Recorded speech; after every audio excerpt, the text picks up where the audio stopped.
लोग आज 7वां चैप्टर चालू करेंगे। चैप्टर का नाम है गतिमान आवेश और चुंबकीय क्षेत्र, ठीक है। मगर इससे पहले हमने 6 चैप्टर एकदम कंप्लीट पढ़ा है, कंप्लीट वीडियो भी बनाया है।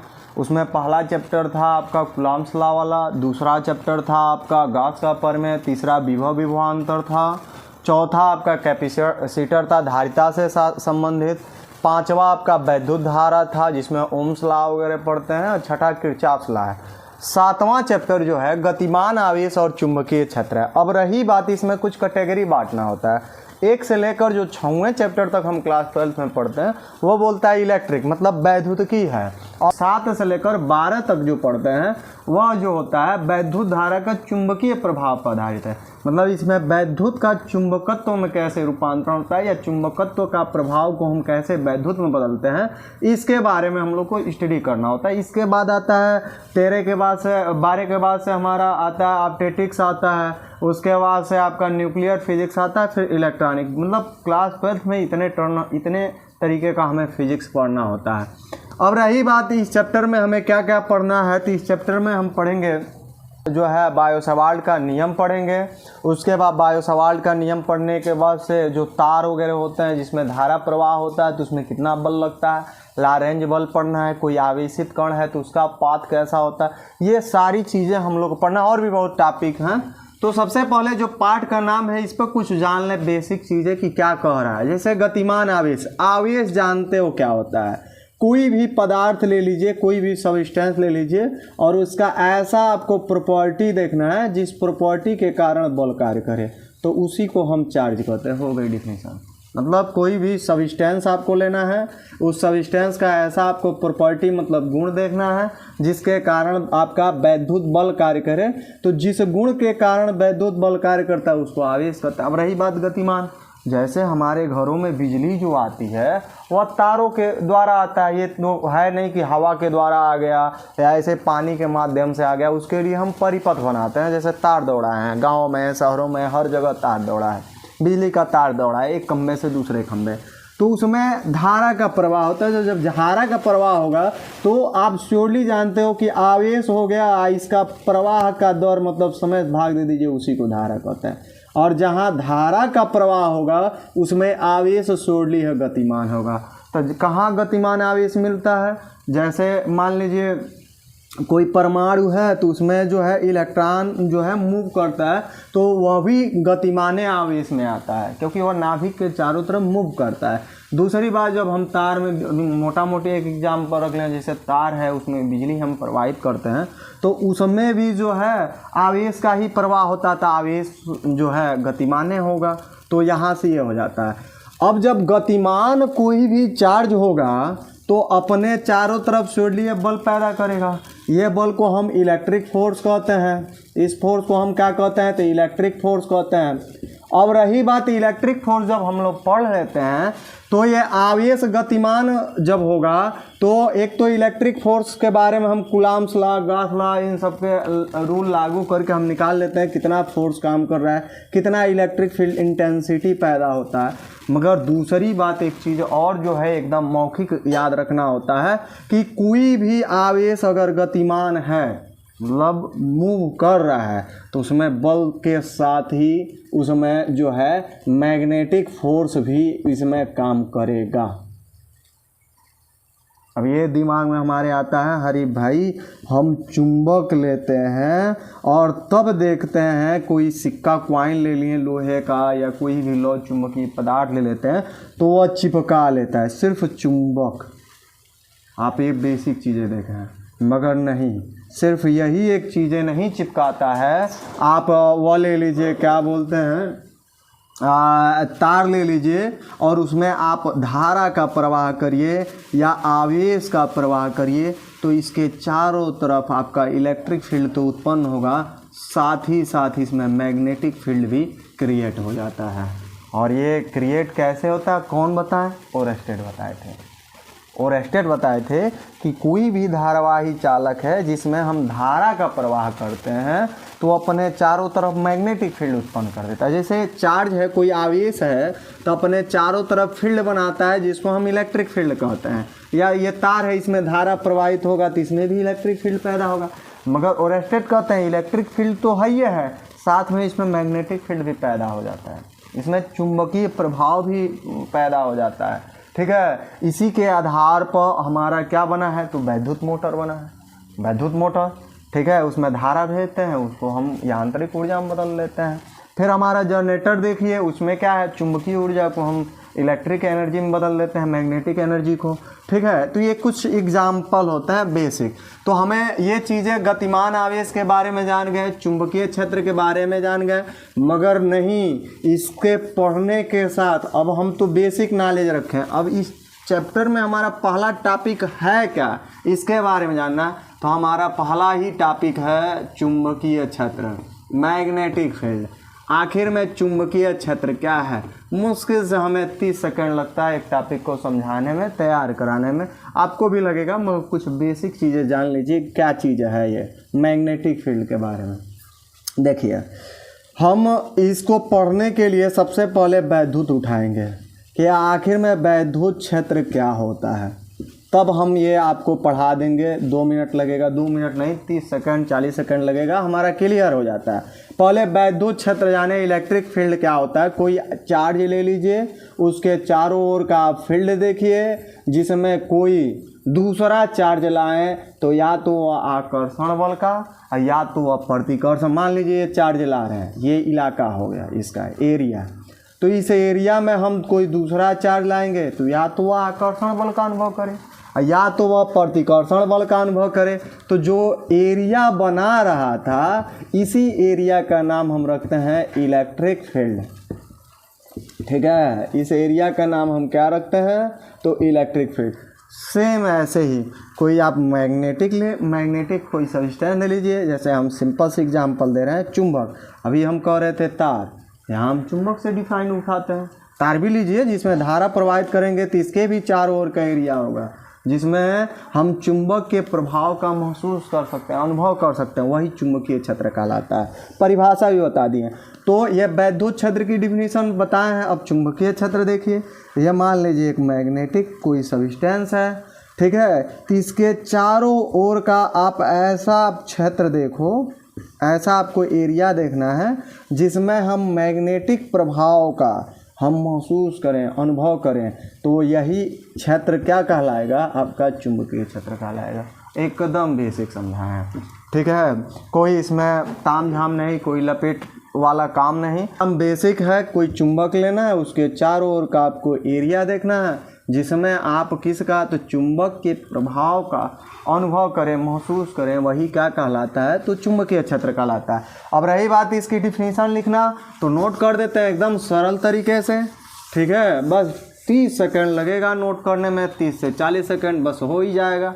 देखिए क्या कहेंगे चुंबक के, कोई भी चुंबक ले लीजिए, चुंबक के क्या देखना है, तो चारों ओर का वह क्षेत्र जिसमें चुंबक के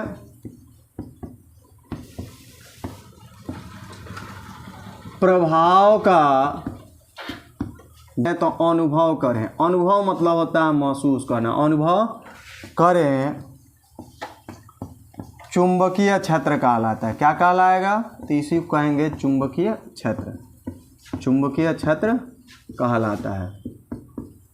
एकदम बेसिक बताएं। देखिए क्या लिखा है, कोई चुंबक है, उसके चारों ओर का आपको क्षेत्र देखना है, जिसमें चुंबक के प्रभाव का हम क्या करते हो, अनुभव करते हो, महसूस करते हो, तो वही हमारा चुंबकीय क्षेत्र कहलाता है। अब कुछ शब्द से अगर पढ़ना है तो कैसे पढ़ेंगे, आपको चुंबक लेना है, इस चुंबक का क्या देखना है, तो चारों ओर का क्षेत्र देखना है, जिसमें चुंबक के क्या चीज़, तब प्रभाव, यहाँ प्रवाह लिखे ना, प्रभाव का क्या करें, तो अनुभव करें, वही क्या कहलाता है, तो चुंबकीय क्षेत्र। देखिए 1 2 3 4 5 6 शब्द में चुंबकीय क्षेत्र की परिभाषा हो गई। चुंबक लेना है, उसके चारों ओर का क्या देखना है, तो क्षेत्र देखना है, जिसमें चुंबक के प्रभाव का हम क्या करें, अनुभव करें, वही हमारा क्या कहलाता है, तो चुंबकीय क्षेत्र कहलाता है। ठीक है, बायो सेवार्ट का नियम हम लोग को पढ़ना है, बहुत इंपॉर्टेंट टॉपिक है। क्वेश्चन इस पे जान लें कि बायो सेवार्ट नियम क्या है, कैसे पूछता है इस पे क्वेश्चन। बायो सेवार्ट का नियम क्या है, बायो सेवार्ट का नियम किसे कहते हैं, बायो सेवार्ट का नियम लिखिए, बायो सेवार्ट का नियम लिखिए। और इस पे जो भी आगे के टॉपिक आते हैं इस पर क्वेश्चन पूछता है और भी जोड़कर, जैसे अनंत लंबाई का कोई चालक तार है तो उसमें मैग्नेटिक फील्ड कितना होगा। उसके बाद कहता है कोई सर्किल है उसमें मैग्नेटिक फील्ड कितना होता है। मतलब तरह तरह के इस पे क्वेश्चन पूछते हैं और ये हाई स्कूल में भी आता है और इंटर में भी आता है। बहुत कंपलसरी टॉपिक है, मोस्टली इंपॉर्टेंट टॉपिक होता है ये, ठीक है। अब रही बात बायो सेवार्ट का नियम कब लागू होता है, क्यों लागू होता है। कोई भी हम जब मैग्नेटिक फील्ड पढ़ा रहे थे तो उसमें बताए थे कि कोई भी धारावाही चालक है उसमें अगर हम धारा प्रवाहित करते हैं तो अपने चारों तरफ इलेक्ट्रिक फील्ड तो उत्पन्न करता है, साथ में इसमें मैग्नेटिक फील्ड उत्पन्न करता है। अपने चारों तरफ क्या उत्पन्न करता है, तो मैग्नेटिक फील्ड। अब ये मैग्नेटिक फील्ड ओरेस्टेड कहते हैं कि कोई भी धारावाही चालक है उसमें धारा का प्रवाह होता है तो अपने चारों तरफ मैग्नेटिक फील्ड क्रिएट करता है। अब रही बात चारों तरफ मैग्नेटिक फील्ड जब क्रिएट करता है तो कितना होता है, इसकी गणना ओरेस्टेड नहीं की है। बायो और सेवार्ट दो साइंटिस्ट थे, इन्होंने मिलकर कितने क्रिएट करता है तो इन्होंने एक फार्मूले की गणना किया और उस पर बताया कि अगर इतनी धारा बह रही है इतनी दूरी पर निकालेंगे तो इतना आएगा, इतनी दूरी पर निकालेंगे इतना, इतना धारा प्रवाहित होगा तो इतना। मतलब कोई भी चालक है तो उस दूरी पर, लंबाई पर और एंगल पर, ये सब पर निर्भर करता है कि कितना जो है धारा प्रवाहित किया गया, कितनी लंबाई है, कितना जो पॉइंट निकालना है उससे दूरी कितनी है, इन सब पर निर्भर करता है। तो कितना करता है, कितना होता है, यही हमें पढ़ना है, ठीक है। मान लीजिए हम कोई एक चालक तार ले रहे हैं, जैसे यहाँ पे हम ले लिए, ये चालक तार की लंबाई हम क्या ले लिए, तो यह लंबाई का अनंत नहीं ले रहे हैं क्योंकि उस पर तो टॉपिक पढ़ना ही है कि बायो सेवार्ट के नियम से अनंत लंबाई का कोई धारावाही चालक है तो उसमें जो है मैग्नेटिक फील्ड कितना होता है वो निकाल लेंगे। या लंबाई का कोई चालक तार है, एक सपोर्ट डेट करिए। अब इसमें क्या करिए, आप धारा प्रवाहित करिए आई, थोड़ी सी लंबाई ले लीजिए, कितना लेना है तो डेल्टा एल। डेल्टा एल इसलिए ले रहे हैं क्योंकि हाई स्कूल इंटर दोनों स्टैंडर्ड हो जाता है। अगर वही डीएल हम लेते हैं तो हमारा खाली इंटरमीडिएट बेस हो जाता है। दोनों सिलेबस के लिए सेम टॉपिक हम ले लें। कितना लिए हम लंबाई, डीएल। हमने क्या किया, एक एल लंबाई का चालक तार लिया, ठीक है। इसमें धारा कितना प्रवाहित किया तो आई। हमने कितना इस टोटल लंबाई में से लिया था, थोड़ी सी लंबाई डेल्टा एल। अब इस डेल्टा एल थोड़ी सी लंबाई में कितना मैग्नेटिक फील्ड उत्पन्न होता है यही निकालना है। और देखिए थोड़ा सा और इसमें करेक्शन करना है। अब इस डेल्टा एल लंबाई ले लिए हैं तो इससे कितनी दूरी पर, तो आर दूरी पर एक पी पॉइंट बना ले रहे हैं। आर दूरी पर एक पॉइंट ले लिए, इस पॉइंट का नाम हम रख रहे हैं पी और यहीं हमें मैग्नेटिक फील्ड ज्ञात करना है कितना होता है। यहाँ एंगल कितना बनेगा, थीटा। मतलब क्या है, कोई भी चालक तार ले लीजिए तो उससे कि थोड़ी सी, एक तो उस पर जानते हैं कि कितना होता है मगर कितनी दूरी से वो महसूस करना चालू करता है। तो मान लीजिए यार ये चालक तार है तो यहाँ से करेगा, यहाँ से, तो थोड़ी सी हम लोग फ्रेश फिगर बनाते हैं। फ्रेश का मतलब होता है साफ सुथरा, हम लोग फिगर बनाते हैं ताकि हमें समझने में आसानी आए। बात समझिए, समझने में हमें क्या हो, आसानी हो। और तब हम लोग ये होता है, चूँकि इतना तार है तो इतनी दूरी से तो निकालेंगे नहीं, होता है बहुत मामूली सा दूरी, इतना या इतना, मतलब इसमें टच नहीं करना है। इससे कुछ दूरी पर ही हमें अनुभव करना है कि कितना मैग्नेटिक फील्ड लगता है। इसकी गणना बायो सेवार्ट कर दिए थे, कितनी फार्मूले निकाले थे, देखिए क्या है, कैसे हम गणना करेंगे। सबसे फर्स्ट नंबर लिखेंगे पहले बायो सेवार्ट के नियमानुसार जो उत्पन्न चुंबकीय क्षेत्र का मान होता है वो कितना होता है, तो लिखना पड़ेगा। लिखेंगे किसके नियम से, तो बायो सेवार्ट के नियम से उत्पन्न जो चुंबकीय क्षेत्र है, चुंबकीय क्षेत्र ये कितना होता है, तो देखिए क्या है, फर्स्ट नंबर कितना होगा उत्पन्न चुंबकीय क्षेत्र। तो पहला, इसमें आप कितनी धारा प्रवाहित कर रहे हैं, मतलब चालक में आप धारा कितनी प्रवाह कर रहे हैं, ठीक है। तो उसके अनुक्रमानुपाती होता है। तो लिखेंगे चालक में प्रवाहित किसके, तो वैद्युत धारा के, वैद्युत धारा के, क्या होता है, तो अनुक्रमानुपाती होता है, अनुक्रमानुपाती होता है। ठीक है, पहला टर्न ये आप लिखे हैं कि कोई भी चालक है जिसमें आप धारा प्रवाहित कर रहे हैं तो वह धारा के क्या होगा, अनुक्रमानुपाती होता है। डैट इज हम लिखेंगे आई ई बोले तो डैट इज जो उत्पन्न चुंबकीय क्षेत्र बी है ये प्रोपोर्शनल किसके होगा, आई के। इक्वेशन नंबर हमारा क्या हो गया, फर्स्ट। ये समीकरण हमारे एक हुआ। सेकेंड नंबर देखिए, सेकेंड नंबर क्या होता है, तो जो चालक की जो लंबाई लिए हो टोटल यल उसमें से जो थोड़ी सी लंबाई काटे हो उसके अनुक्रमानुपाती होता है। कौन, तो उत्पन्न जो चुंबकीय क्षेत्र है ये। तो लिखेंगे चालक के अल्पखंड, अल्प मतलब थोड़ा सा, खंड मतलब भाग, अल्पखंड अवयव के लंबाई के क्या होता है, तो अनुक्रमानुपाती होता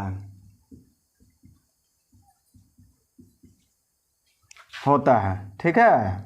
देखिए एकदम बेसिक लिखे हैं, चालक के अल्पखंड जो लंबाई है उसके अनुक्रमानुपाती होता है। ये हो गई हमारा इक्वेशन नंबर 2। डैट इज लिखेंगे जो डेल्टा बी मिलेगा ये प्रोपोर्शनल होगा, अल्पखंड लंबाई बोले तो डेल्टा एल। इक्वेशन नंबर हमारा क्या हो गया, तो सेकंड हो गया। ठीक है, थर्ड कंसेप्ट क्या कहता है, तो थर्ड कंसेप्ट में हम क्या लिखेंगे, मान लीजिए इसको 2 रोमन अंक में ये माने हैं तो इसको ये वाले अंक मान लीजिए। ठीक है, अब उसके बाद थर्ड नंबर क्या कहता है, थर्ड नंबर यही कहता है कि जो अल्पखंड अवयव की लंबाई है और जो बिंदु P है इसके बीच कितना कोण बना है, मान लीजिए थीटा बना है, तो इस थीटा के जया के क्या होगा, अनुक्रमानुपाती होता है। तो लिखेंगे यहाँ पे कि अल्पखंड चालक के, चालक जोड़ लीजिए, चालक के अल्पखंड अवयव बिंदु जो P है, बिंदु P को मिलाने वाले रेखा कितना है, मतलब मिलाने वाली रेखा बीच बने कोण कितना है, तो ये थीटा है। के जया के क्या होता है, तो अनुक्रमानुपाती होता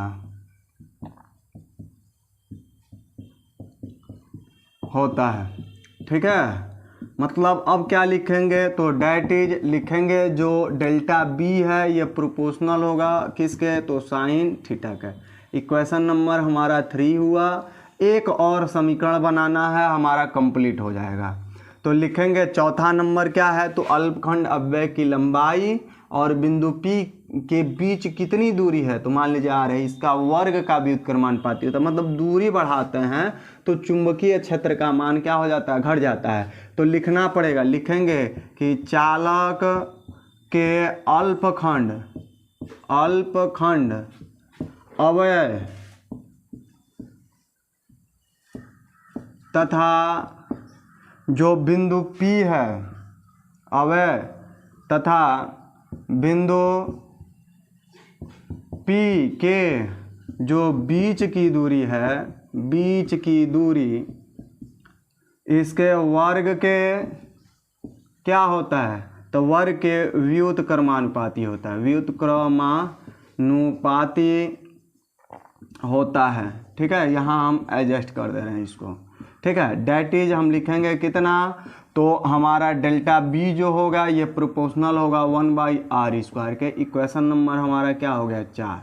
ठीक है, अभी इसको और अच्छे से समझाते हैं कैसे क्या क्या हो रहा है। ठीक है, एकदम बेसिक चीज़ें समझना है। लिखेंगे समीकरण किससे किससे, तो 1 2 3 व 4, चारों को आपको मिलाना है। तो जैसे मिलाएंगे आपका कितना हो जाएगा, तो आपका होगा बी प्रोपोर्शनल क्या है, पहला समीकरण आई, उसके बाद क्या आता है, तो डेल्टा एल, फिर क्या आता है, तो sine theta.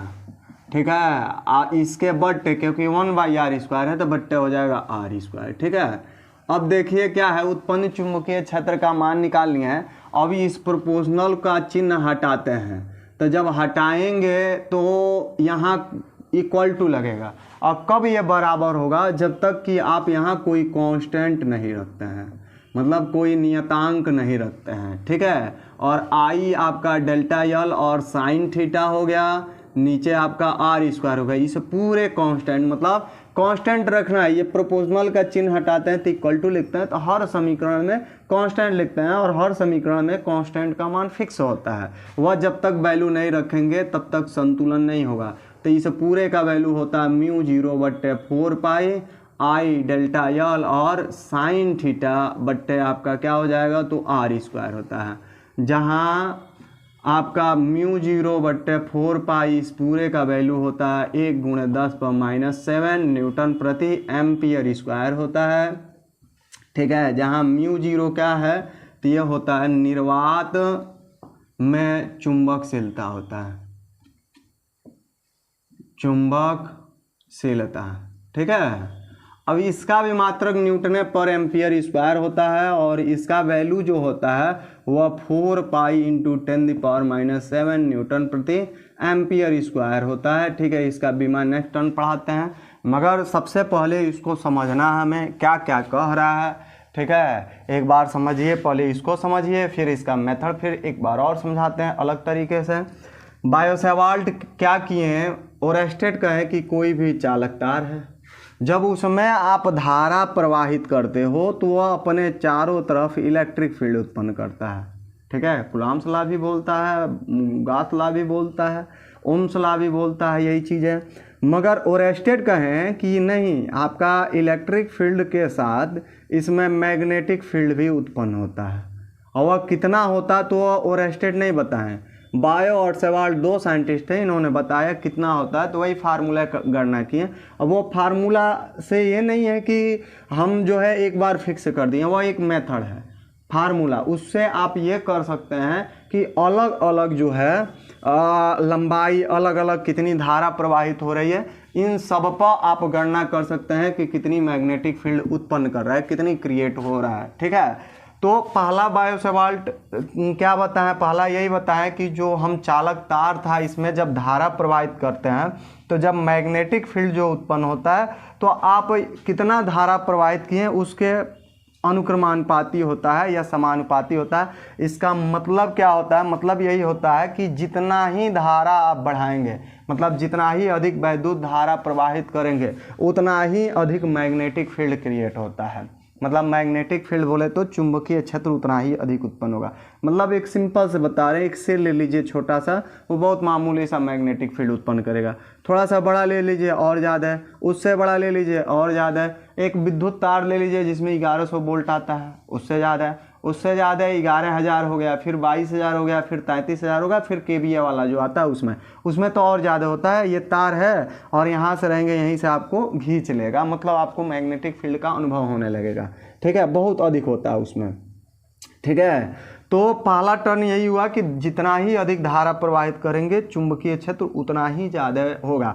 Delta B proportional आई का मतलब होता है, ये नियम कहता है कि चालक में कितना आप धारा प्रवाहित करते हैं इसके अनुक्रमानुपाती होता है। इसका मतलब होता है कि धारा का मान बढ़ाते हैं तो चुंबकीय क्षेत्र का मान भी क्या होता है, बढ़ता जाता है। पहला रूल ये कहता है। दूसरा कहता है चालक के अल्पखंड अव्यय की लंबाई के अनुक्रमानुपाती होता है, मतलब थोड़ी सी लंबाई जो है इसके अनुक्रमानुपाती होता है। मतलब यहाँ से होता है कि जितना ही अव्यय की लंबाई बढ़ाते जाएंगे उतना ही ज़्यादा मैग्नेटिक फील्ड भी बढ़ता जाता है। एंगल बढ़ाएंगे तो भी बढ़ेगा। तो थर्ड ये कहता है कि चालक के अल्पखंड अव्यय तथा बिंदु P को मिलाने वाली रेखा के बीच बने कोण के जया के अनुक्रम, जया बोले तो साइन को कहते हैं, तो कितना एंगल बना, ये बिंदु P है और डेल्टा यल है, इसके बीच कितना एंगल बना थीटा, मान लो 45, 60, 30, 75, 85, 90, यही सब बनता है एंगल। तो जितना एंगल बनेगा उसके अनुक्रमानुपाती होगा। 4 नंबर ये कह रहा है कि चालक के अल्पखंड अव्यय और बिंदु P के बीच कितनी दूरी है, इसके वर्ग के व्युत्क्रमानुपाती होता है आपका डेल्टा बी प्रोपोर्शनल 1/r² होता है। इससे साफ जाहिर होता है कि आप जितना ही अधिक दूरी बढ़ाओगे, मतलब यहाँ से ज्यों-ज्यों आप दूर जाओगे मैग्नेटिक फील्ड उतना ही कम होता जाएगा। कितना होगा, तो आपका डेल्टा बी प्रोपोर्शनल r² होगा, मतलब r का मान रखोगे तो ये वैल्यू कम हो जाएगी क्योंकि 1 में डिवाइड हो रहा है।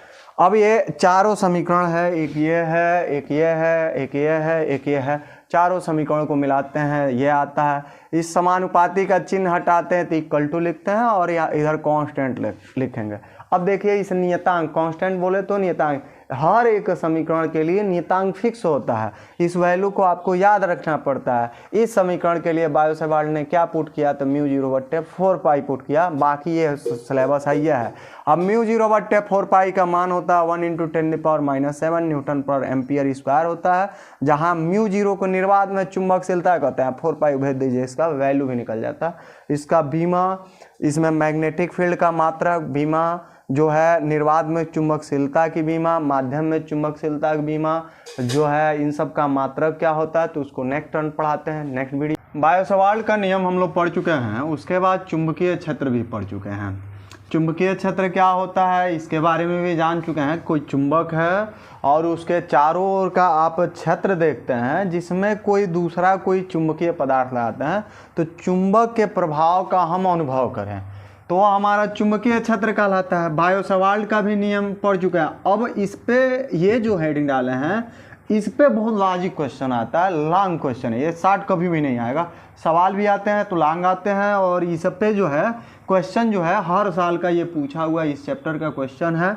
और ये क्वेश्चन आता क्या है तो सबसे पहले या तो इसमें चुंबकीय क्षेत्र जोड़ेगा और नहीं तो बायो-सेबार्ट का नियम जोड़ेगा, एकदम गारंटी है। कहेगा कि बायो-सेबार्ट का नियम किसे कहते हैं या बायो-सेबार्ट का नियम लिखिए, और बायो-सेबार्ट के नियम के अनुप्रयोग से परिमित कह दे या सीधी लंबाई कह दे या अनंत लंबाई कह दे, 3 टर्न है, परिमित, सीधी या अनंत लंबाई के सीधे कोई धारावाही चालक तार है या चालक है तो उसके कारण आपको चुंबकीय क्षेत्र की गणना करना होता है। तो क्वेश्चन इस पर जाने, कहेगा कि बायो-सेबार्ट का नियम लिखिए।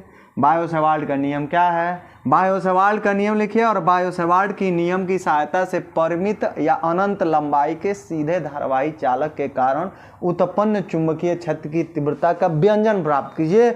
मतलब आप इस चैप्टर को उलाटिएगा, पेज 7वें चैप्टर को देखिएगा, हर साल ये पूछता है क्वेश्चन, एकदम मोस्ट इंपोर्टेंट ये टॉपिक है और मुश्किल से कुछ समय लगेंगे, एकदम बेसिक इसका सॉल्यूशन दे रहे हैं, ठीक है, ताकि आपको जो है पेपर में भी उपयोग हो जाए।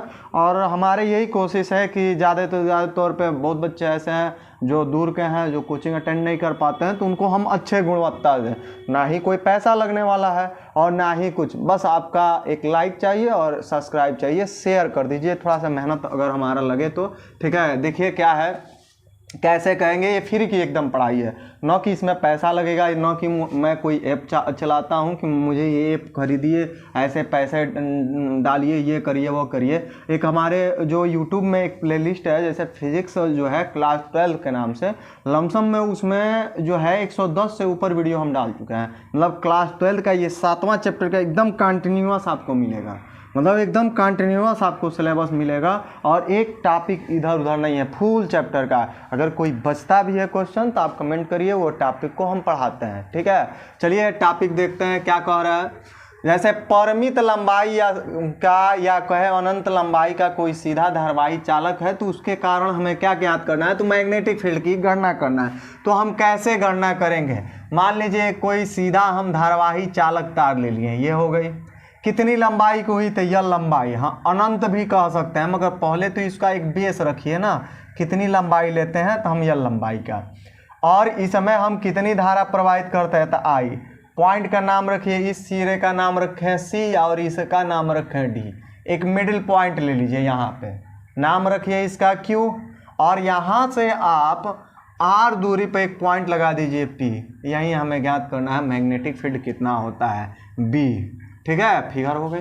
अभी और इसमें करेक्शन करना है, बहुत बेसिक चीज़ें हैं, बहुत बेसिक तरीके से पढ़ना है आपको। अब इसमें जो है टोटल लंबाई यल था, थोड़ी सी लंबाई ले लिए, थोड़ी सा का मतलब हुआ डी एल लंबाई ले लेते हैं। हम कितनी लंबाई ले लिए, डी एल लंबाई, नाम रखिए इसका ई, इसका नाम रखिए एफ, इस पॉइंट का नाम रखिए एफ, इस पॉइंट का नाम ई रखें, इसको मिलाइए, पहले इस सिरे को मिला दीजिए, फिर इस सिरे को मिलाइए, फिर वो अंदर वाले को मिलाएंगे, ठीक है, उस वाले को, थोड़ा सा इसको साफ कर दे रहे हैं। देखिए क्या है, इसको ऐसे मिला दिए, यहाँ पे जो एंगल बनेगा उसको हम φ1 लिखेंगे, और डायरेक्शन नीचे की तरफ है तो माइनस आएगा, जब हम वैल्यू पुट करेंगे तो माइनस रखेंगे। और यहाँ पे जो एंगल बनेगा वो आपका φ2 हो गया एक फिगर। अब देखिए क्या है, ये थोड़ी सी जो लंबाई लिए हैं पॉइंट का नाम रखे हैं ई और एगो या फिर इसको भी मिलाइए, तो मिलाएंगे तो ये हमारा हो गया, ऐसे ये आया, मिल गए। अब इसको सीधा कर लीजिए ऐसे, इसका नाम रखिए जी, यहाँ एंगल हो गया थीटा, और इसमें जो कोण बनेगा उसको कहेंगे डी फाई, और यहाँ से यहाँ तक की दूरी हमारा एक्स मान लीजिए। फिगर बनकर तैयार, कुछ भी नहीं है, फिगर समझ गए तो फिजिक्स का सॉल्यूशन आ गया। देखिए क्या हमने किया, एक हम परिमित लंबाई का एक सीधा धारवाही चालक तार लिए, देखिए एकदम बेसिक है, कितना लॉजिक है, और यह लंबाई का है, ना ही कोई ऐप खरीदना है ना ही कोई पैसा, बस आपका डाटा लगेगा, बस यही करना है, कोई घाटा नहीं है, डाटा सिर्फ देना है। देखिए क्या है, इसमें हम धारा कितनी प्रवाहित करेंगे तो आई, ठीक है, यहाँ से कितनी दूरी पर, तो हम Q एक पॉइंट लेते हैं, एक P पॉइंट लेते हैं, कितनी दूरी तो R दूरी पर हमें मैग्नेटिक फील्ड की गणना करना है। ये नाम रखते थे हम C, इसका नाम रखते थे D, हो गया। मिला दीजिए इसको, मिल गई है। पहले में मान लीजिए एंगल हमारा क्या बना तो φ1 बना, दूसरे में क्या बना तो φ2 बना। थोड़ा सा लंबाई लीजिए, कितना तो dl, नाम रखिए या फिर नीचे रखिए e, इसको भी मिला दीजिए, मिलाएंगे हमारा ये हो गया। यहाँ जो एंगल बनेगा उसका नाम रखेंगे डी फाई, इसको सीधा कर लीजिए, यहाँ हो गया जी, यहाँ हो गया थीटा, ठीक, यहाँ से यहाँ तक की दूरी हो गई एक्स, मतलब यहाँ से और यहाँ तक की। फिगर देखिए कितना आसान तरीके से होता है।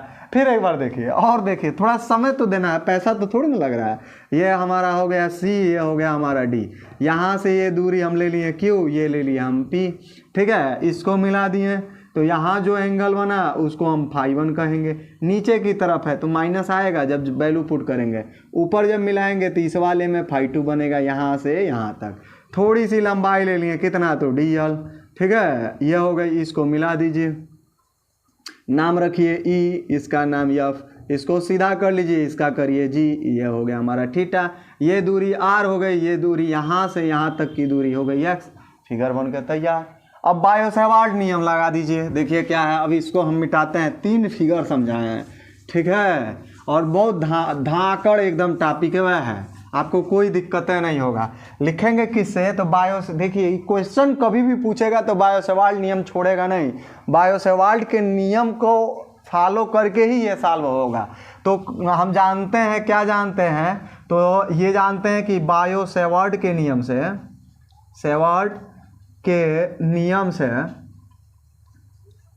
आपका dB बराबर, क्योंकि थोड़ी सी लंबाई है तो थोड़ा ही से मिलेगा, थोड़ा सा क्षेत्रफल लेंगे या थोड़ा सा एरिया लेंगे या थोड़ा सा लंबाई लिए, थोड़ा सा कुछ भी, तो उसमें जो भी वैल्यू मिलेगा वो थोड़ा ही से मिलेगा। मतलब थोड़ी सी लंबाई लिए तो थोड़ा सा मैग्नेटिक फील्ड मिलेगा। और ये बायो-सेवार्ट के नियम से होता है μ0/4 पाई आई और dl, और यहाँ हो जाएगा साइन थीटा अब बट्टे r स्क्वायर, r के जगह पर हमारा क्या है तो x है, x स्क्वायर हो गया। इक्वेशन नंबर हमारा फर्स्ट हो गया। देखिए कितना झकास तरीके से पढ़ा है कि नहीं है, लॉजिक एकदम बेहतरीन टर्न दिए हैं। बायो-सेवार्ट के नियम से आप जानते हैं b बराबर होता है μ0/4 पाई आई यल या dl या डेल्टा यल और साइन थीटा बट्टे r स्क्वायर होता है। तो r के जगह पे हमारा x है तो x रखेंगे, ठीक है। बाकी हमारा यहाँ पे डेल्टा यल है, इसमें dl है तो dl लिखें, ठीक है। अब देखिए क्या करना है, अब ट्रिएंगल लेना है, कुछ भी नहीं करना है, इसमें कुछ वैल्यू निकालना है, ठीक है। अब करेंगे क्या, कुछ भी नहीं करना है, ट्रिएंगल उठा लीजिए। ट्रिएंगल में हम क्या लेंगे तो EFG लिखेंगे ट्रिएंगल EFG में। तो EFG में जब देखेंगे तो हमारा साइन थीटा बराबर, आपके सर जी पढ़ाए होंगे साइन थीटा, तो इसमें भी थीटा है, तो साइन थीटा बराबर हमारा होता है लंब बट्टे कर्ण होता है। लंब बट्टे क्या होता है तो कर्ण होता है। लल्ला बट्टे कक्का एक बेसिक फार्मूला पढ़ाते हैं लो सर जी, तो हमारा लल्ला बट्टे यही होता है, लल्ला बट्टे कक्का, ठीक है। तो लल्ला बट्टे कक्का में ये लाल बट्टे कक्का लिखते हैं तो लल्ला बट्टे कक्का कहा जाता है। लल्ला का मतलब भी होता है, लाला का मतलब भी होता है काका, काका का मतलब भी होता है काका, जिसको हम चाचा कहते हैं, हम कलब बोलते हैं। तो ये वाला ये चीज़ हो गई लंब, ये हो गई हमारी कर्ण, तो यही पहला साइन थीटा होता है। तो ये हो गई लंब बट्टे कर्ण। अब वैल्यू इसमें पुट करिए, देखिए कौन कौन क्या है। अब देखिए साइन थीटा बराबर हो क्या जाएगा, लंब हमारा कितना होगा, तो लंब हमारा ये होगा EG, कितना होगा तो EG हाई लंब होगा, और कोण हमारा क्या होगा तो EF होगा। यहाँ से एक काम करिए EG का मान निकालिए, तो EG जब निकालेंगे तो ये यहाँ जाएगा EF और क्या हो जाएगा तो साइन थीटा। अब चलिए EF का मान कितना है तो DL है, यहाँ पुट करिए तो हमारा हो जाएगा EG बराबर इतने की जगह पर हम क्या लिखेंगे तो DL लिखेंगे और इनटू क्या हो जाएगा तो साइन थीटा। इक्वेशन नंबर हमारा क्या हो गया फर्स्ट, ठीक है। अब देखिए करना क्या है, एक काम कर दिया हमने, एक काम और करिए, ये अब ट्रायंगल लिखिए EFG लिए थे ना, अब हम लेंगे EG और P, ये वाला पॉइंट हमारा P था, इसका निकालना था वैल्यू, ठीक है। तो ट्रायंगल हम लिखेंगे कौन सी EG और P में, ट्रायंगल EG और P में। तो जब इसमें देखेंगे EG और P तो इसमें आप काम करिएगा कोण बराबर लगा दीजिएगा चाप बटे त्रिज्या, ये जानते ही हो कोण बराबर आपका क्या होता है तो चाप बटे त्रिज्या होता है, ठीक है। ट्रायंगल लिए थे EGP में तो कोण बराबर जानते हैं चाप बटे त्रिज्या होता। बताइए EGP EG या P इसमें कोण कितना है तो D फाई है, तो यहाँ लिखेंगे D फाई बराबर, चलिए चाप हमारा क्या हो जाएगा EG, यहाँ सही है ना काटे हैं तो हमारा हो गया EG, त्रिज्या क्या है तो यहाँ से यहाँ तक की दूरी हमारा x है, बीच में यहाँ एंगल फाई बना है इस वाले में, तो हमारा हो गया x। यहाँ से एक काम करिए EG का मान निकालिए, तो EG बराबर क्या हो जाएगा D फाई इंटू एक्स, तो ऐसे लिखिए x को आगे कर लीजिए x इंटू D फाई। ये क्वेश्चन नंबर हमारा क्या हो गया, ये 1 हुआ था, इसको 2 करिए, इसको आप 3 करिए। एक काम करिए EG का मान ये भी निकला है, EG का मान ये भी निकला है, दोनों कंपेयर करा दीजिए। तो लिखेंगे हम समीकरण किससे किससे तो 2 व 3 से, मिलाइए फटाक दे। तो जैसे मिलाएंगे ये वैल्यू यहाँ रखिए तो रखेंगे तो x इंटू क्या हो जाएगा D फाई, x इंटू क्या हो जाएगा D फाई, यहाँ रख दिए। बाकी इधर क्या है तो आपका DL और साइन थीटा है ये है, ठीक है। अब DL साइन थीटा देखिए इसमें वैल्यू निकाले हैं, यहीं ले चल कर रखिए। इक्वेशन नंबर इसको 4 मानिए और लिखना पड़ेगा क्या क्या कर रहे हैं, तो समीकरण 4 का मान 1 में रखने पर या समीकरण 1 व 4 से थोड़ा लॉजिक हो जाता है। ये 4 1 4 लिखते हैं, 1 3 लिखते हैं, 1 2 लिखते हैं, तो यहाँ पे जब भी 4 का मान 1 में रखेंगे डायरेक्ट लिख देंगे तो आसान हो जाता है। और थोड़ा ये लिखते हैं तो ये भी आसान है, मगर जब दोबारा पढ़ते हैं तो यहाँ ज़रूर फिर एक बार कॉन्सेप्ट चालू करेंगे कहाँ से आया है, तो वही चीज़ हो जाता है। तो आपने क्या किया 1 व 4 से मतलब क्या हुआ कि ये जो DL साइन थीटा इसका वैल्यू जो है x D फाई यहाँ रखना है। तो जब रखेंगे तो हमारा क्या हो जाएगा, देखिए क्या होगा आपका होगा dv इक्वल टू μ0 अपान 4 पाई और I रहेगा, ठीक है। और DL साइन थीटा इसका मान आपका क्या है x इंटू D फाई है। चलिए नीचे आ जाइए, x स्क्वायर है, एगो स्क्वायर से एगो स्क्वायर कट गया, नीचे आपका क्या था x स्क्वायर था, एगो से एगो कट गया, बच गया क्या आपका तो dv इक्वल टू जो बचा वही आपका है, बाकी सब मोह माया है, ठीक है। जो बचा है वही हमारा है, बाकी सब मोह माया है। तो कट गई, जो कट गई छोड़िए उसको, तो μ0 बट्टे 4 पाई और क्या आया तो I और D फाई और नीचे क्या हो गया x हो गए।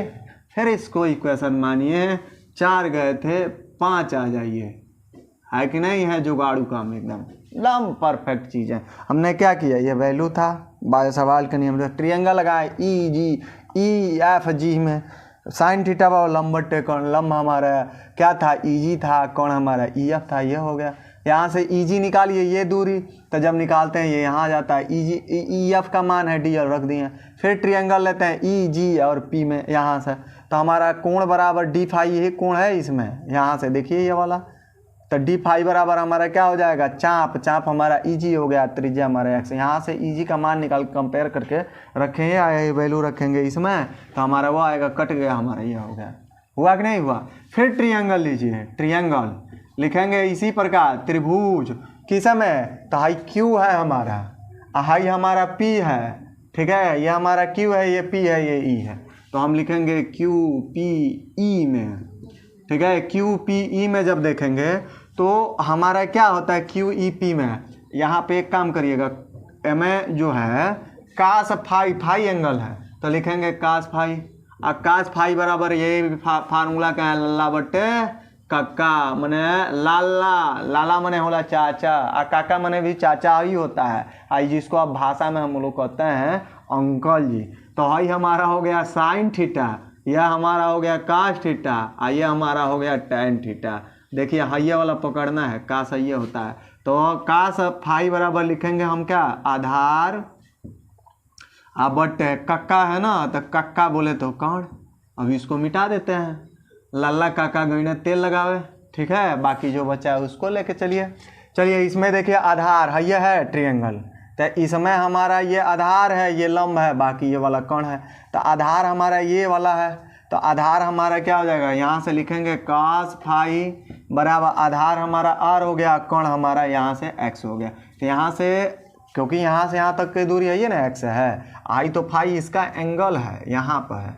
तो यहाँ से एक काम करिए x निकालिए, तो x निकालेंगे तो यहाँ जाएगा, तो r बट्टे हो जाएगा cos फाई। ये वैल्यू इक्वेशन नंबर 6 मानकर और x की जगह पे यहाँ पे ले चल कर पुट करिए।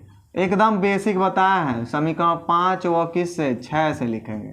तो समीकरण 5 व 6 से जब देखेंगे तो इसमें पुट करिए तो हमारा हो जाएगा dB इक्वल टू μ0 बट्टे 4 पाई, ठीक है, और आई और डी फाई भी रहेगा, ठीक है, और नीचे x के जगह पर लिखेंगे r बट्टे cos फाई, ये फाई ऊपर चला जाएगा, तो dB इक्वल टू हो जाएगा μ0 बट्टे 4 पाई आई और कास फाई और डी ये फाई और नीचे हो गया r, ठीक है। ये अभी तक कुछ नहीं किए हैं, अभी तो ये नमूना है, अभी टेलर वाला बाकी है उधर।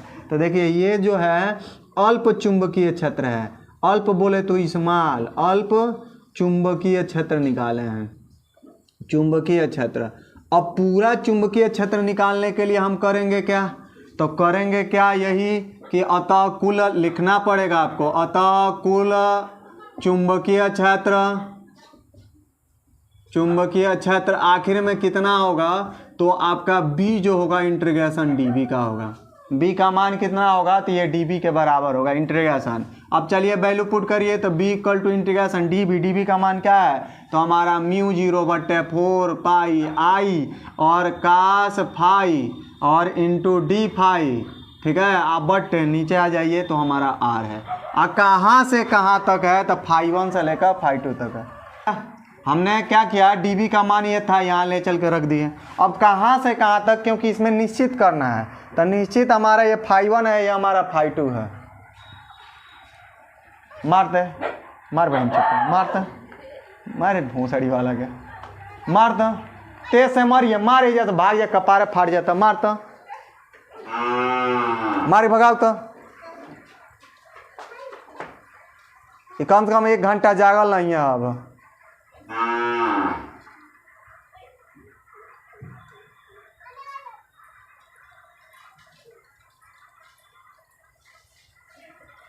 देखिए यह वैल्यू हो गया। अब करना क्या है, हम निश्चित करना है, फिक्स वैल्यू करना है, कहाँ से कहाँ तक निकालना है।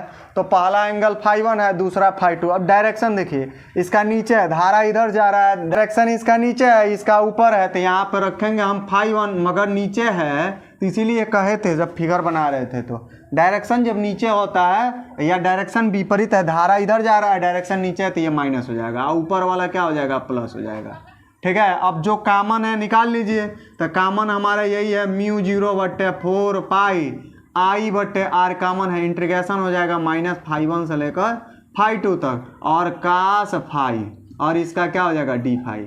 हमारा कास का क्या होता है, फार्मूला आप लोग के गुरुजी गणित में पढ़ाए होंगे, कास का क्या होता है, साइन थीटा होता है। इसका इंटीग्रेशन क्या होता है, गुरुजी पढ़ाओगे, कास का होता है हमारा साइन थीटा, तो फाई है तो साइन फाई लिखेंगे। और कहाँ से कहाँ तक देखना है, तो माइनस फाई 1 से लेकर फाई 2 तक देखना है, ठीक है। अब देखिए, अब ये लिमिट यूज होगा, एक लोअर लिमिट होता है, एक अपर लिमिट होता है। थोड़ा देखो कि इधर आ रहा है ये हाई हाई लिखल का हाई हाई मने आई लकड़िया खींचल का होता ना, चलो ठीक है। थोड़ा सा न कर देता जैसा,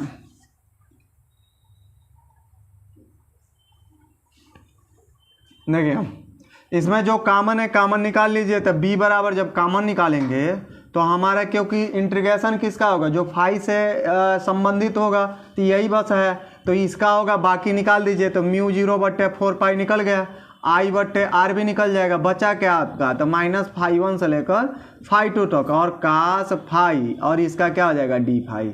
ठीक है, कास का गुरुजी पढ़ाए होंगे आप लोग के गणित में क्या होता है, तो आपका साइन फाई होता है। कास थीटा का साइन थीटा, तो फाई है तो फाई लिखेंगे, साइन फाई। तो हमारा हो जाएगा, इसका इंटीग्रेशन पूरे को एक्सचेंज करेंगे, इतने पूरे को, तो बाहर रहेगा, ऐसे पूरे को एक्सचेंज कर देंगे, मतलब बदल देंगे, तो कास का हमारा हो जाएगा साइन फाई। कहाँ से कहाँ तक, तो -φ1 से लेकर φ2 तक। एक बार अपर पुट करिए, एक बार लोअर पुट करिए, तो म्यू 0/4 I/r। एक बार अपर पुट करेंगे तो हमारा साइन के जगह पे साइन रहेगा, एंगल पुट करिए इसके जगह पे, तो φ2 पुट करेंगे तो साइन φ2 माइनस, एक बार लोअर पुट करिए तो साइन, और माइनस फाई है तो -φ1 लिखिए, यह हो गया।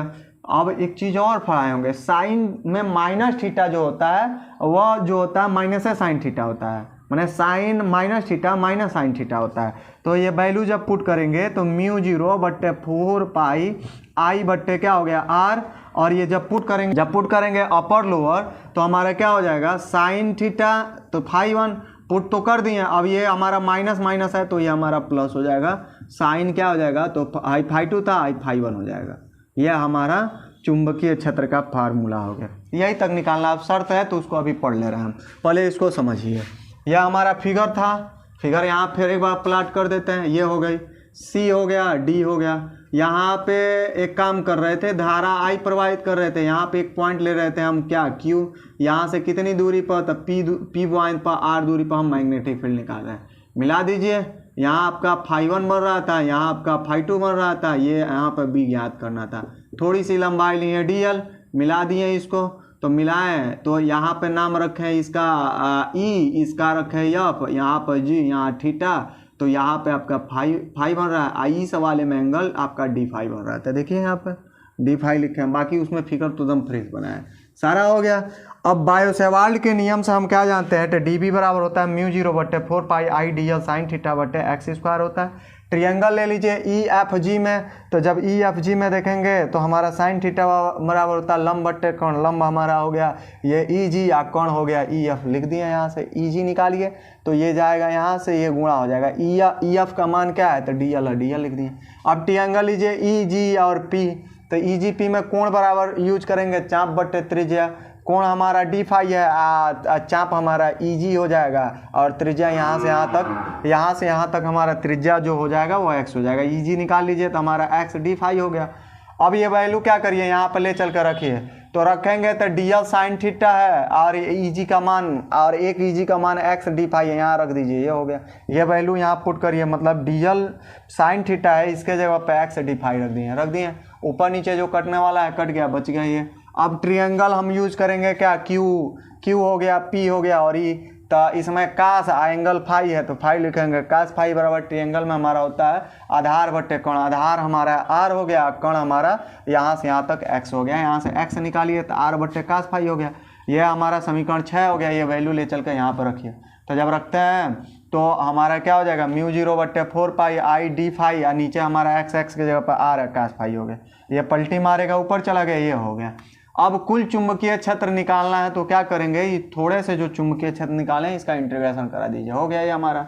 अब इसमें जो कॉमन है कॉमन निकाल लीजिए और वैल्यू पुट करिए, निश्चित करिए, इसकी डायरेक्शन नीचे है, इसकी डायरेक्शन ऊपर है, तो ऊपर वाला प्लस हो जाएगा φ2, क्योंकि कहाँ से कहाँ तक, तो लोअर से अपर भरते हैं, तो -φ1 से φ2 तक। ये हो गया, जो कॉमन है कॉमन निकालिए, कास फाई डी फाई, कास का हमारा साइन होता है, एक बार अपर भरिए लोअर भरिए, हमारा हो गया। अब इसमें शर्तें पढ़ना है, ठीक है। केस, अगर मान लीजिए चालक जो है अनंत लंबाई का हो, पहला शर्त, पहला केस, थोड़ा सा इधर ये बता दे रहे हैं, ठीक है, इधर आटेगा नहीं, मतलब उधर आएगा नहीं, इधर देख लीजिए थोड़ा सा, ठीक है, ये समझा दिए हैं, ठीक है। अब उसमें शर्त आता है तो हमें इसी फार्मूले से मतलब है, ठीक है, बाकी और कोई लेना देना है नहीं दूसरे टर्न से, ठीक है। आप नोट भी कर सकते हैं स्किप करके, थोड़ा सा जो भी है जैसे भी है, ठीक है। अब इसमें केस देखिए, केस फर्स्ट नंबर, मतलब यदि बाय द वे चालक जो है अनंत लंबाई का हो, अनंत लंबाई का हो तो उस कंडीशन में क्या करेंगे, जो φ1 है ये बराबर हो जाएगा φ2, ये दोनों π/2 हो जाएगा। π/2 का मतलब 90 पुट करिए उसमें।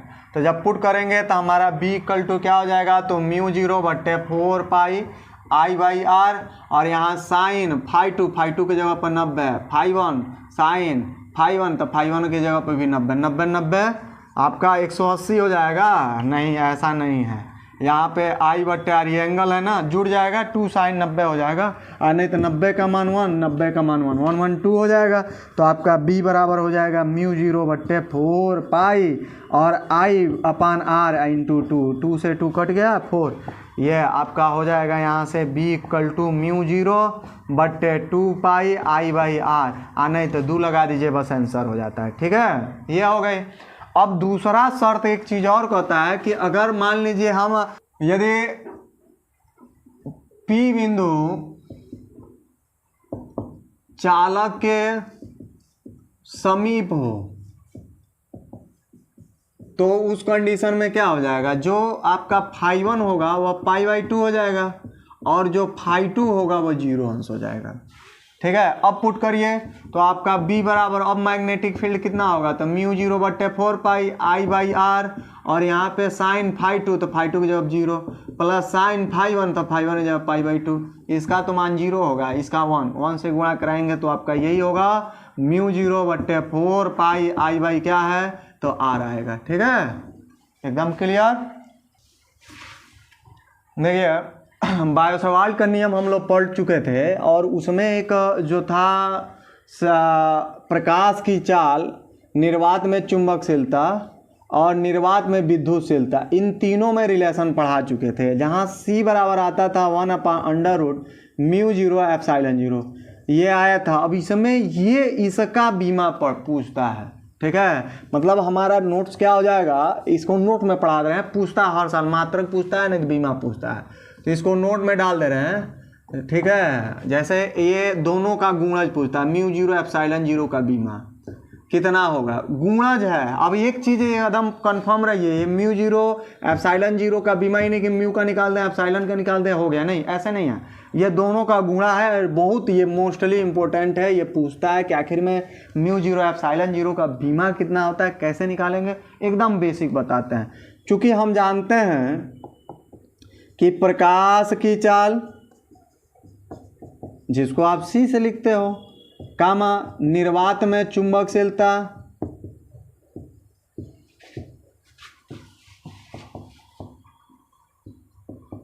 ठीक है, जिसको आप निर्वात में चुंबकशीलता को μ0 लिखते हो, और निर्वात में विद्युतशीलता जिसको आप ε0 लिखते हो, विद्युतशीलता आखिर में कितना होता है, ये आप ε0 से लिखते हो, निर्वात में विद्युतशीलता में संबंध कितना होता है, तो ये आपसे मतलब है, रिलेशन कितना होता है।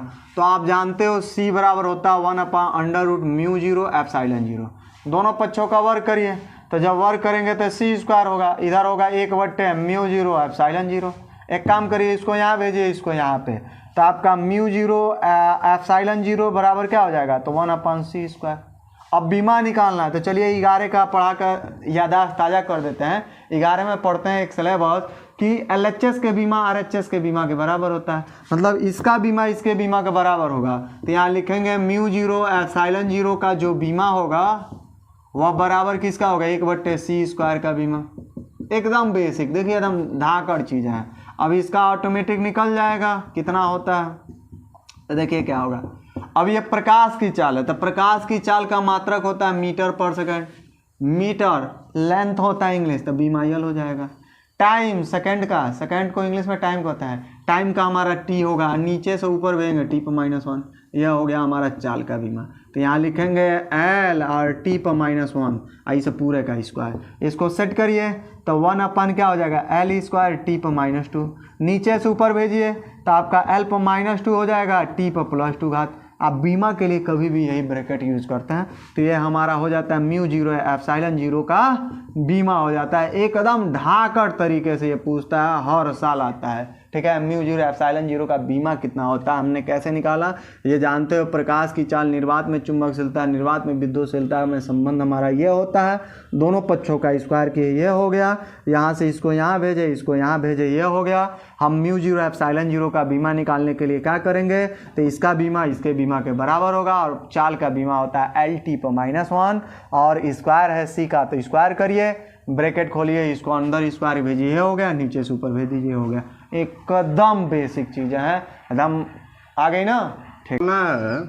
निर्वात में प्रकाश की चाल जिसको हम कहते हैं C, जैसे देखिए बायो-सेवार्ट का नियम पढ़ा चुके हैं, उसके बाद से मैग्नेटिक फील्ड भी हो गया है। अब इसी में आता है, जैसे हम कूलॉम्स लॉ पढ़ लेते हैं, बायो-सेवार्ट लॉ पढ़ लेते हैं, तो दोनों में जो कोफिशिएंट होता है, दोनों का रेशियो निकालते हैं, तो हमारा तीनों में संबंध आता है। बोले तो C, जिसको हम कहते हैं प्रकाश की चाल, इसका वैल्यू होता है 3×10⁸ मीटर पर सेकेंड होता है। फिर आपका निर्वात में विद्युतशीलता होता है, जिसका मान 8.85 × 10⁻⁴ कितना होता है, तो -12 होता है।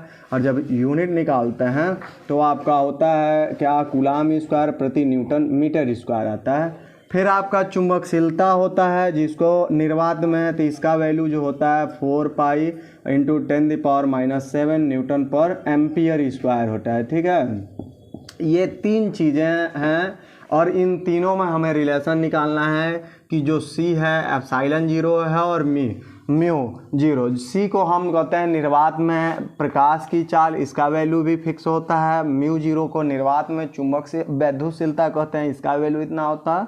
और म्यू जीरो जो होता है इसका वैल्यू इतना होता है। तो इन तीनों में हमारा रिलेशन क्या होता है, जो इसी साल, मतलब इसी साल हमारे बोर्ड में ये आया था और इसी का रिलेशन हम लोग को पढ़ना है कि आखिर में रिलेशन कितना होता है इसमें। ठीक है, तो सबसे पहले आपको कूलॉम्स लॉ जानना होगा। कूलॉम्स लॉ पे वीडियो भी बना चुके हैं, पढ़ा भी चुके हैं। कूलॉम्स लॉ में जब हम पढ़ते हैं तो F हमारा आता है 1/4πε0 Q1 Q2 बट्टे क्या आता है R²। तो हमारा इस पूरे का वैल्यू होता है 9 × 10⁹ 9 × 10⁻ कितना होता है 9। और इसका यूनिट जब निकालते हैं तो इसको रहने दीजिए और इसको इधर भेजते हैं तो न्यूटन मीटर स्क्वायर पर कूलॉम स्क्वायर होता है इसका वैल्यू। ठीक है, तो लिखेंगे यहाँ पे, चूँकि हम जानते हैं कि 1/4πε0 इस पूरे का वैल्यू होता है 9 × 10⁹। ठीक है, 9 इंटू कितना होता है, तो 10⁹ होता है। एकदम बेसिक चीज़ है। ठीक है, और इसका यूनिट अभी निकाले हैं, न्यूटन मीटर स्क्वायर पर कूलॉम स्क्वायर होता है। ठीक है, ये इसको इक्वेशन नंबर आप 1 मानिए। ये किसके नियम से आया है, तो कूलॉम्स लॉ से आया है। बट तथा हम जानते हैं बायो-सेवार्ट के नियम से हमारा म्यू जीरो अपान 4π का मान कितना होता है, तो 1 × 10⁻⁷ न्यूटन प्रति एम्पियर स्क्वायर होता है, ये वैल्यू होता है। इक्वेशन नंबर इसको मान लीजिए, ये क्या है, तो आपका सेकंड है। ठीक है, अब आपको करना क्या है, कुछ भी नहीं करना है, दोनों में आपको डिवाइड कर देना है, मतलब दोनों का आपको भाग दे देना है दोनों में। तो लिखेंगे हम समीकरण किससे किससे, तो 1/2 से, मतलब एक में 2 से रिवाइज कर दी, मैंने डिवाइड कर दीजिए, रिवाइज आ रहा है, डिवाइड कर दीजिए मतलब भाग दे दीजिए।